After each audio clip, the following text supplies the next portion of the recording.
English house ഒരു new year challenge ആയിട്ട് വരാണ്. ഞങ്ങൾ നിങ്ങളോട് നിങ്ങളുടെ ന്യൂ ഇയർ റെസൊല്യൂഷൻ എന്താണെന്ന് ചോദിക്കും. ആൻസർ ഇസ് എനിക്ക് ഇംഗ്ലീഷ് ഇംപ്രൂവ് ചെയ്യണമെന്നാണെങ്കിൽ will give you 5,000 rupees on the spot. നിങ്ങൾക്ക് ന്യൂ ഇയർ റെസൊല്യൂഷൻ ഉണ്ടോ? പൈസ ഉണ്ടാക്കണതാണോ? ഫിറ്റ് ആവണം. സ്പെസിഫിക് ആയിട്ടുള്ള എന്തെങ്കിലും ആഗ്രഹം ഉണ്ടോ ഈ ന്യൂ ഇയറിനെ ചെയ്യണമെന്ന് ആഗ്രഹമുള്ള? ഒന്നുമില്ല. What's your? Healthy mindset in body. Healthy mindset in body. Better grades. Better grades. Study math small. Hi.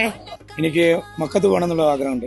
എന്താണോ 31st അത് ഞാൻ 1 ഉണ്ടാവാം. നേഴ്സിംഗ് ഞാൻ ഡ്രോപ്പ് ചെയ്തായിരുന്നു. അപ്പൊ റീകണ്ടിന്യൂ ചെയ്ത് അത് കണ്ടിന്യൂ ചെയ്ത് പഠിച്ച് എവിടെയെങ്കിലും എത്തണം എന്നുള്ള ആഗ്രഹം. എനിക്ക് എന്റെ ലാംഗ്വേജ് ഒന്ന് ഇമ്പ്രൂവ് ചെയ്താൽ കൊള്ളാമെന്നുണ്ട്. ഒരു റെസൊല്യൂഷൻ ഉണ്ട്. എനിക്ക് ഇംഗ്ലീഷ് പഠിക്കണം എന്ന് ഭയങ്കര ആഗ്രഹമാണ്. ഏത് ലാംഗ്വേജ്? ഇംഗ്ലീഷ്. നമ്മൾ പുറത്തുള്ള ആൾക്കാർക്കൊക്കെ ക്ലാസ് എടുക്കുന്ന സമയത്ത് ലാംഗ്വേജ് ഇംപ്രൂവ് ചെയ്യണമെന്ന് ഭയങ്കര ആഗ്രഹമാണ്.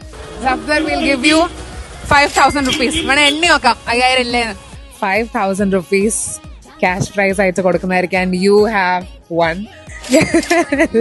ഇന്ന് ആർക്ക് നമ്മൾ ഈ റെസൊല്യൂഷൻ ആണെന്ന് പറഞ്ഞ എല്ലാവർക്കും നിങ്ങൾ 5,000 rupees വെച്ച് കൊടുത്തിട്ടില്ല. പക്ഷെ ഈ 5,000 rupees വെച്ച് വാങ്ങാൻ പറ്റുന്നതിലും അപ്പറാണ് ഇംഗ്ലീഷ് ഒരു ലൈഫ് സ്റ്റൈൽ ആക്കുകയാണെങ്കിൽ ഇവർക്ക് കിട്ടാൻ പോകുന്ന ഓപ്പർച്യൂണിറ്റീസും സ്കിൽസ് എന്ന് പറയുന്നത്. So don't wait on anymore. നിങ്ങളെ ഹെൽപ്പ് ചെയ്യാൻ വേണ്ടി ഇംഗ്ലീഷ് ഹൗസ് ഇവിടെ റെഡിയാണ്. നിങ്ങളുടെ പ്രശ്നങ്ങൾ എന്ത് തന്നെയായാലും നിങ്ങൾക്ക് കസ്റ്റമൈസ് ചെയ്ത രീതിയിൽ ഞങ്ങളിവിടെ നിങ്ങളുടെ എല്ലാ പ്രോബ്ലംസും സോൾവ് ചെയ്യും.